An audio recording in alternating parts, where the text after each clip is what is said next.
Now, we have finally arrived to the moment that everyone has been waiting for, and we're gonna have Okay. Elijah break this thing down for us. Shout out All to right. Elijah.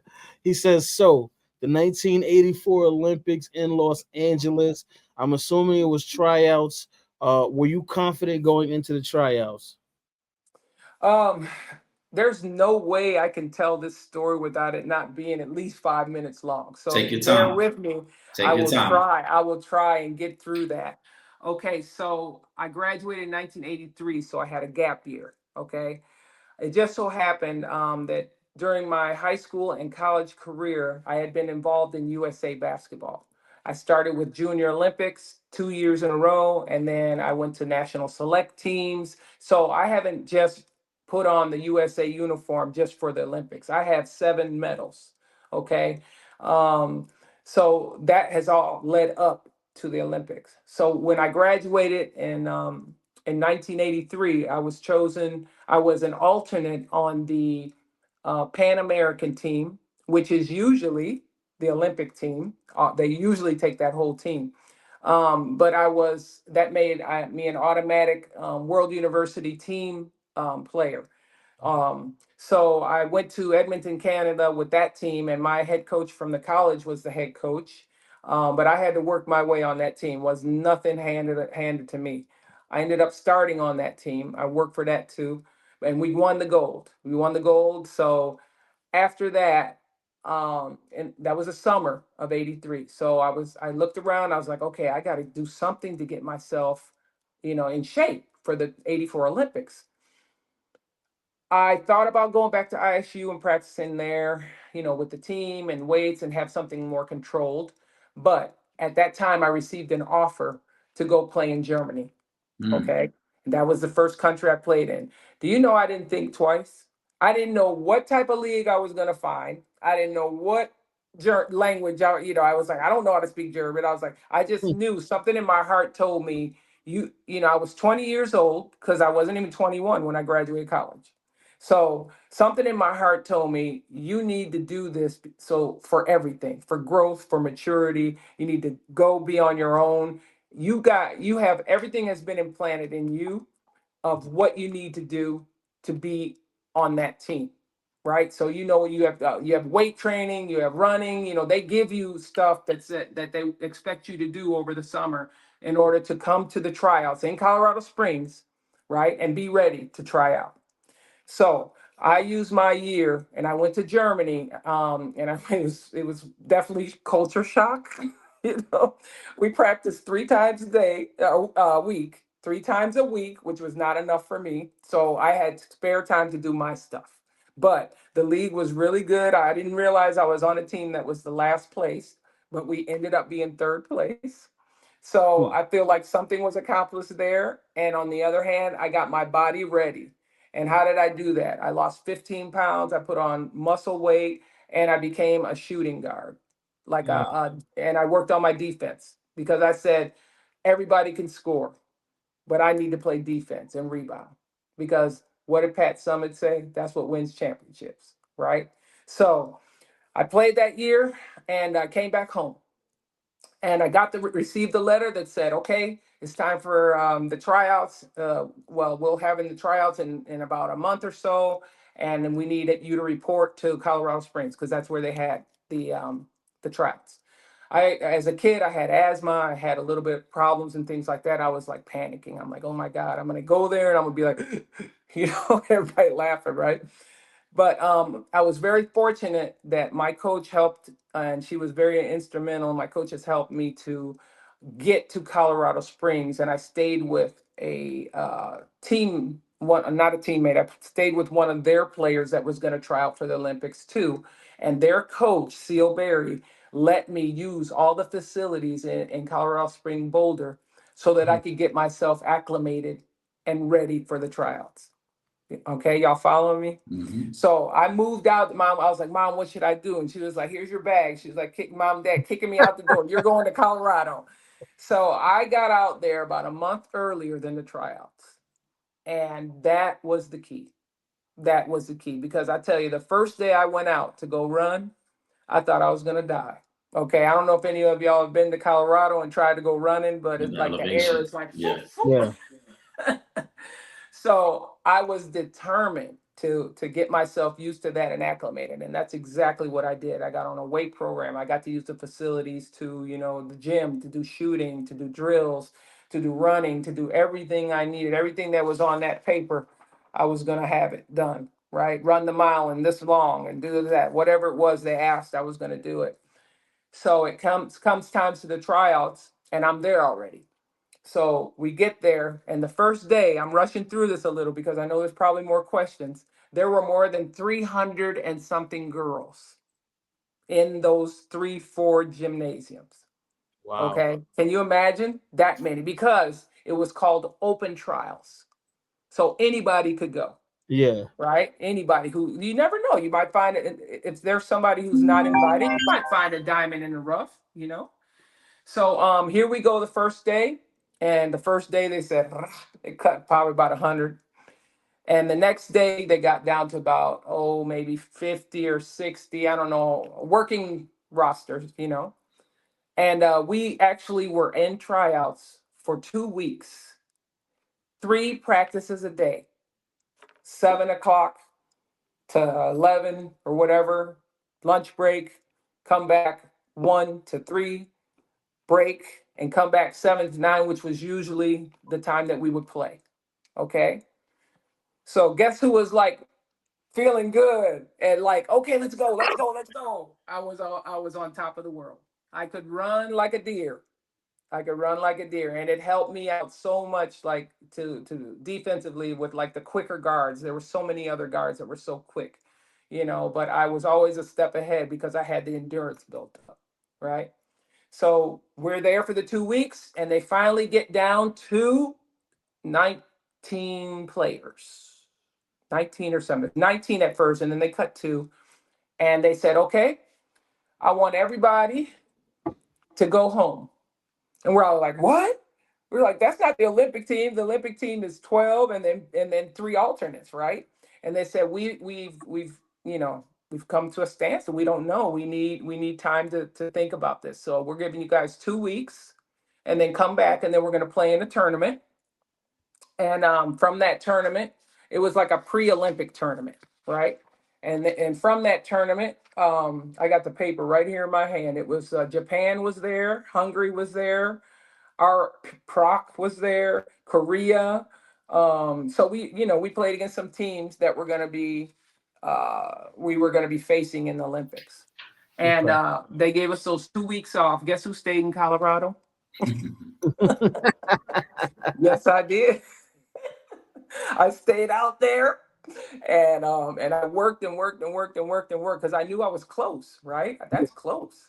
So when they called us back, we played the tournament, and I actually really did have a good tournament, especially defensively. I was just like all over the place and rebounding and just like, come on, let's go assist and that. And I didn't worry about scoring. Yes, of course I scored, but I wasn't worried about like, trying to be the top scorer because we had so many like Cheryl and Lynette and Denise Curry, and like they could put them up.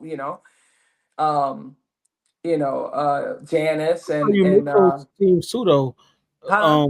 I said, and that's how you make those teams too, though. Yeah, You have to yeah. do the other things because Right. even like Yeah, we that's spoke exactly. a couple of weeks ago about the Hmm. Olympic team and Hmm. like Derek White getting picked over Jalen Brown. And one Yeah, of the things we were saying is you need those guys that can just come in and just get the rebounds, get a couple of yeah, blocks, get a yes, steal get here. yeah, get the job done, and like everybody on the team had a role. Whether Right. you came in and played, like I remember the coach put me in one game. I'm jumping ahead right now, but like she put me in one game. It was like 2 seconds to or 5 seconds to go. She looked at me with them steel blue eyes. God bless her soul. Said, "Boz, I want you to get me a steal." By God, I went in there and got us a steal and a bucket and an assist to Pam McGee, who made a layup. I was scared to death. I was like, I better go do that. So you're right. It's the little things, right? All right, let me reel y'all back. Okay, so we come back from the 2 weeks and we play the tournament. I played pretty good. They call us all together. All the coaches, Kay Yao, rest her soul as well. Nancy Darius, God rest her soul. So many of them are gone so soon. And they said, okay, we're gonna call you in alphabetical order, and y'all gonna come over and in this little office, and coach is waiting for you in there. She's gonna tell you if you made it or not. And I was like sitting there, I'm like, okay, okay. And then all of a sudden, Boswell, because of course B, I'm like the first one. So all nervous, and I go in there and I sit down. I didn't know whether to sit, stand, whatever. She's like, "Sit down, boss." And I was like looking at her. I was like, "Oh God, she's so serious, right?" And she first thing she asked me, she's like, "How do you feel?" I said, "Coach, I feel great." That's the first thing that came out of my mouth. I said, "Coach, I feel great."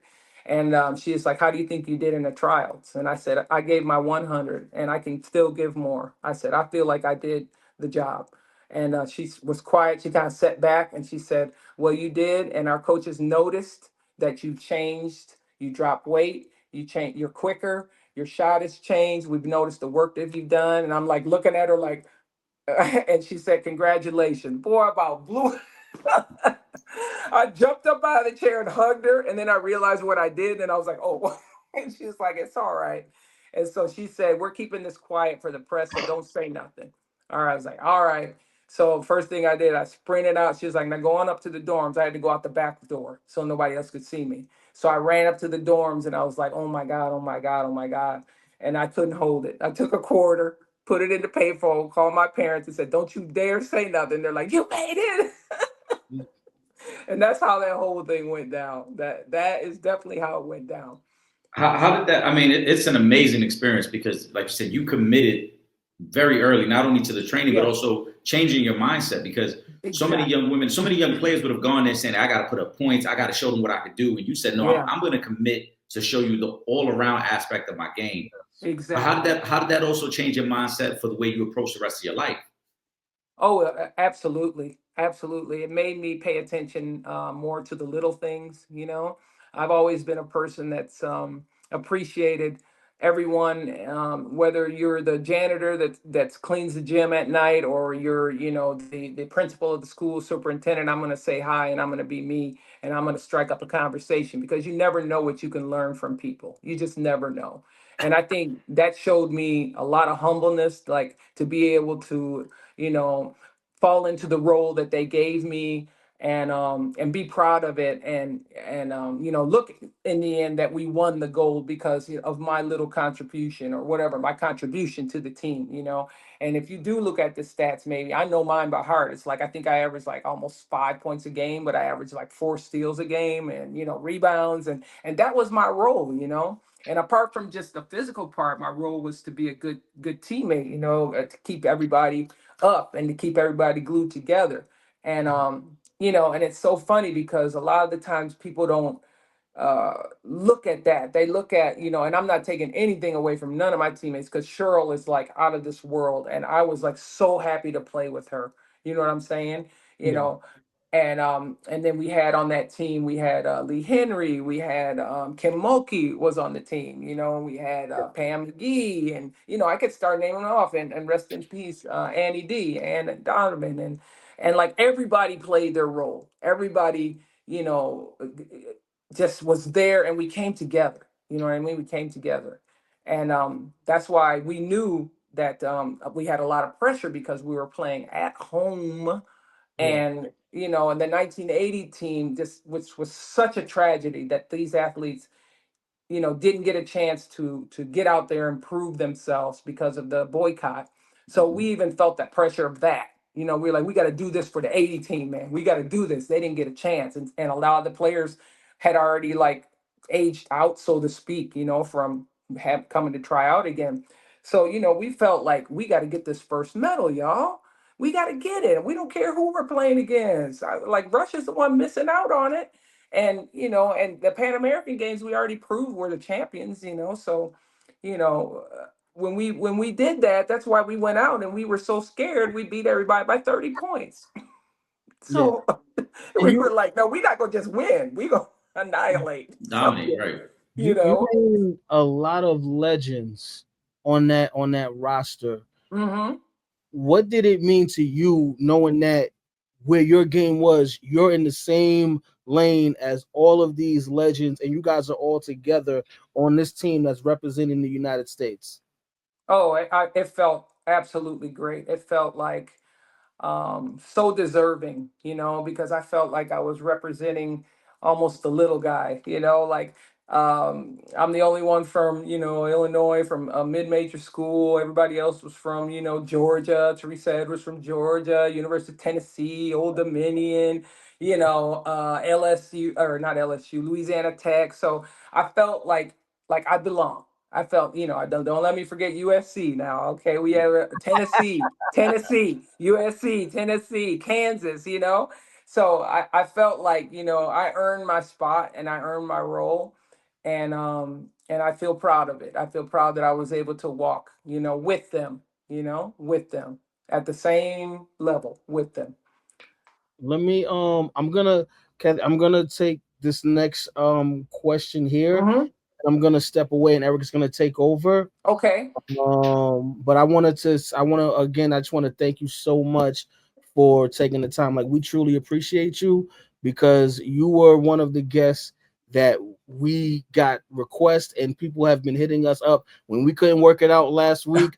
They were Oh, I hitting us felt up so like, bad. listen, we got to get this thing done. We've Right. been doing our homework. We've been waiting. So I want to give you your flowers, while we're here. And we Thank you definitely so going much. to have you back too. But Eric is going to take over. I'm going to do this last question Okay.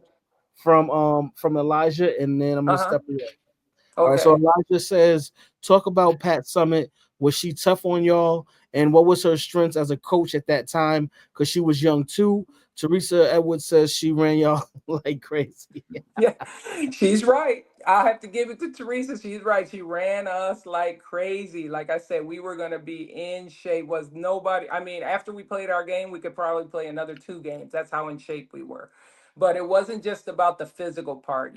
She made us think about a lot of life lessons. I know that she pulled me aside, which she probably pulled aside of the whole team at one point, and gave us a little bit of knowledge, of wisdom. I know she was young, but she gave us a lot of life lessons, and I really, really, really appreciate that about her. And I knew that a lot of eyes were also on her and Coach Yao and Coach Darsh, and about, are they the right coaches to put together this team, and are they the right coaches to bring us this gold here, and bring the gold home in LA, and she made us realize that this being on this team was the greatest accomplishment that an athlete can accomplish in a lifetime.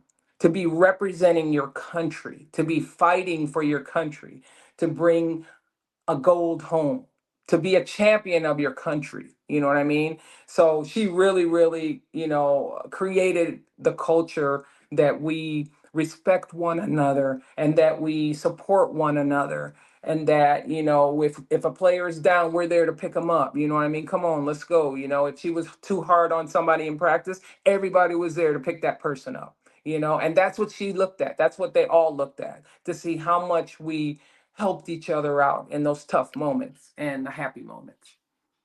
I think that's a great insight, because you obviously had some sort of relationship with Pat Summit, because she recruited you out of high school, and then, like you said, after year two, you kind of had the birdie, like, hey, you interested in transferring?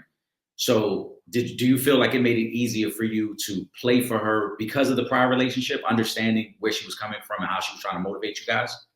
Uh, I actually only received like a letter. So I didn't Okay. really like go through the whole, recruiting process thing. Back in the day, you get a letter from them and you open it like, oh, they're interested. You know what I'm saying?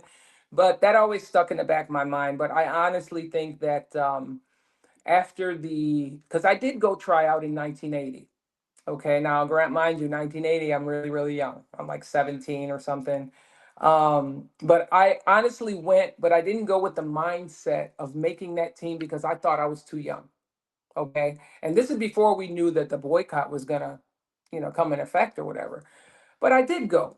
I went and I ended up, not bad. I think I got cut when it was like 17 or 18 or something players left. So I was pretty close. So that gave me a new like awakening, And I think that's what Pat did for all of us, I think that she made us realize that, we can, the sky's the limit. If we put our mind and heart into it, then, we can reach heights that no one could ever take away from us. Okay. Yo, this is Teresa Weatherspoon, better known as Teaspoon, and you're watching Real Fans, Real Talk. Live from the can. Bob, you can. This is Real Fans, Real Talk. I Real fans, real talk. We as real as you thought. Real